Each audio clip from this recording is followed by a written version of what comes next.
Orateur inscrit, Monsieur Philippe Gomes pour le groupe UDI.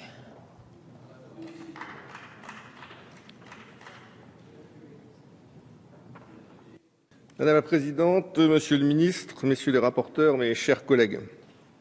Depuis plusieurs années, la mission Action extérieure de l'État, mission primordiale pour le rayonnement de la France dans le monde, connaît une baisse importante de ses crédits. À périmètre constant, le budget de la mission sera en baisse de 0,6% et de 3% en moyenne sur le triennal 2015-2017.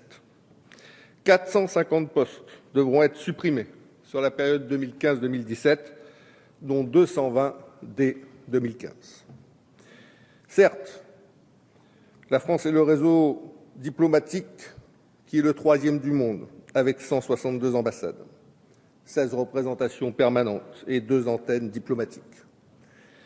Mais à force, chaque année, de supprimer des postes comme nous le faisons, il est clair que le rayonnement auquel nous aspirons aura de plus en plus de mal à être une réalité dans le monde d'aujourd'hui, a fortiori face aux enjeux multiples, écologiques, démographiques, alimentaires, sécuritaires, qui sont les nôtres. La seule chose que nous pouvons saluer, c'est le redéploiement à hauteur d'une centaine d'agents des effectifs du ministère des Affaires étrangères vers les zones géographiques prioritaires, principalement les pays émergents. Il faut savoir être objectif, je tente de l'être, mon cher collègue. Hélas, après cette petite bonne nouvelle, d'autres mauvaises nouvelles émaillent ce budget. Le rayonnement de la France, c'est bien sûr aussi, et cela a été dit, notre capacité à développer l'éducation. C'est un élément clé de notre rayonnement.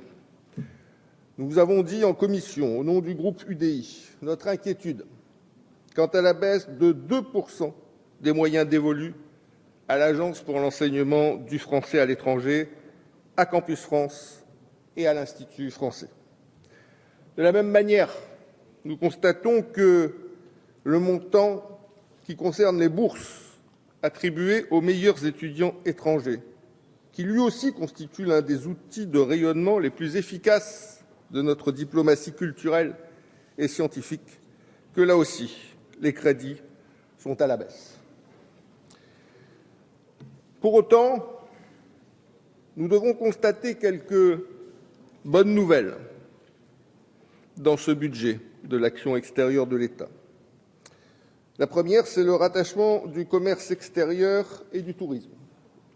Et nous ne pouvons que saluer ce pas nouveau, concret, vers une diplomatie économique plus pertinente et plus efficace. Nous partageons les objectifs qui ont été fixés, à savoir passer de 85 millions de touristes à 100 millions en 2020, même si, bien sûr, ils apparaissent particulièrement ambitieux.